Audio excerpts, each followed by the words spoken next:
prove that the tangents drawn at the end of the diameter of a circle are parallel. So that means you are given a circle and a diameter AB is given, and you have drawn the tangents on the end point of the diameter. End points of the diameter are A and B, and you have drawn tangents on A and on B, and you have to prove that this tangent L and tangent M on A and B are parallel.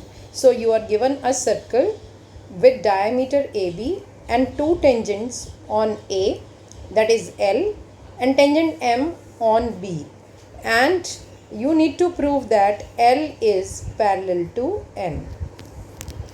Now children, diameter is made up of two radii.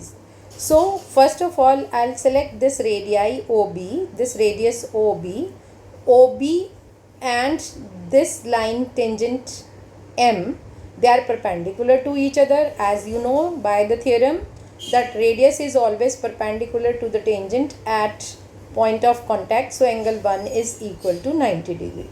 Similarly, let's see the second part of the diameter, that is the second radius, which is perpendicular to L, again by the same theorem. So we can say that angle 2 is equal to 90 degree.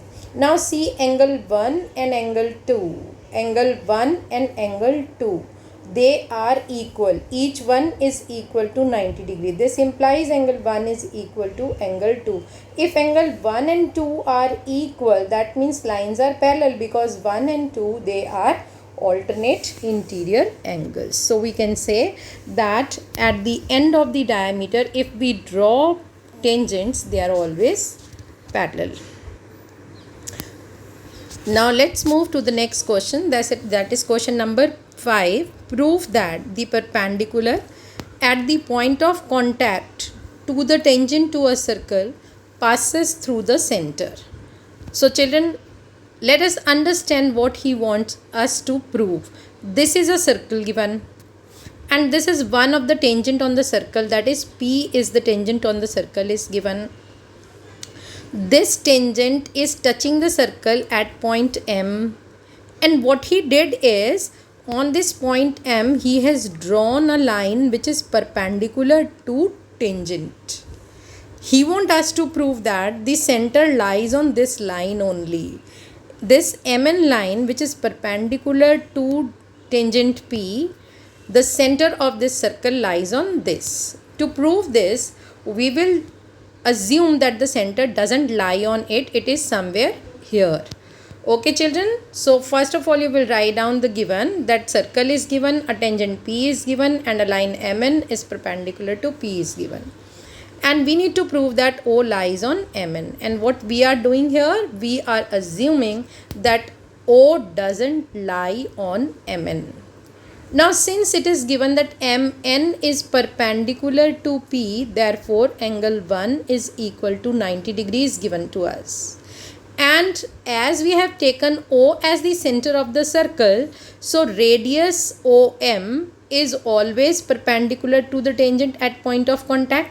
So this implies this angle 2 is also equal to 90 degree. Both angle 1 and angle 2 are 90 degrees. So that means we can say angle 2 and angle 1 both are equal.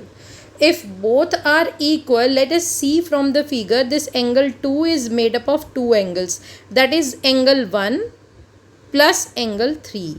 So in place of 2, I can write 1 plus 3. This 1 and 3 will cancel each other, and therefore I got that angle 3 is equal to 0 degree. The moment angle 3 is equal to 0 degree, this line OM will coincide with MN, and therefore we can say that O lies on MN. So I think you enjoy doing this question. Let's move to a very important question of the exercise, which is asked in CBSE exam n number of times children. This is question number 8, a very important question of this exercise. Almost every alternate year you will get to see this question in CBSE question paper. So children, this is a circle given and a quadrilateral is circumscribing this circle, and it is touching the circle at P, Q, R and S. he want us to prove that AB, that is the sum of the opposite side of the quadrilateral, AB plus CD is equal to sum of the other two sides, that is AD plus BC. AB plus CD is equal to AD plus BC. Okay children, so this is I have written given. I hope you are able to write it clearly, because this quadrilateral is there, this circle inside the quadrilateral, and the each side of quadrilateral is touching the circle on P, Q, R and S. So here I have written the given, and to prove is in front of you. AB plus CD, AB, see this line, AB plus CD is equal to AD plus BC. This he want us to prove. To prove this question, what we will do, we will start from left hand sides. So left hand side, according to left hand side, we have AB plus CD. Now see the figure and split AB and CD into parts. So this AB is made up of two parts, so AP plus PB. So in place of AB I have written AP plus PB. Similarly CD is again made up of two parts, so replace this CD by CR plus RD. So CR plus RD. Okay. Now children, see from the figure and use that theorem.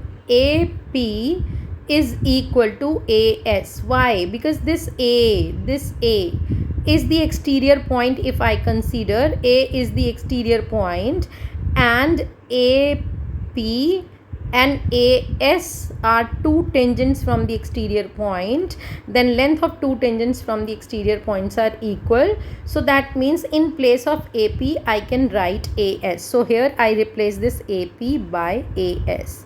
Similarly, PB is equal to BQ. B is the exterior point, PB and BQ are two tangents from this point. So BP is equal to BQ. So PB I have replaced with BQ. Similarly, CR is equal to CQ. So CR is replaced by CQ. Similarly, RD is equal to DS. So I have replaced RD by DS.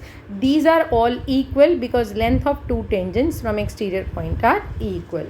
Now you have this. Now AS, readjust all these four parts that you have. So with AS write down DS, S containing parts. So AS and DS, bring them together and see from the figure what it becomes. So AS plus DS will become AD, and the remaining two parts are containing CQ. So write them together and from the figure just find out what it becomes. So BQ plus CQ, BQ plus CQ, it becomes BC, and therefore we can say that AB plus CD is equal to AD plus BC. That's all for today. Children, keep working hard. Try questions, doing yourself. God bless you all.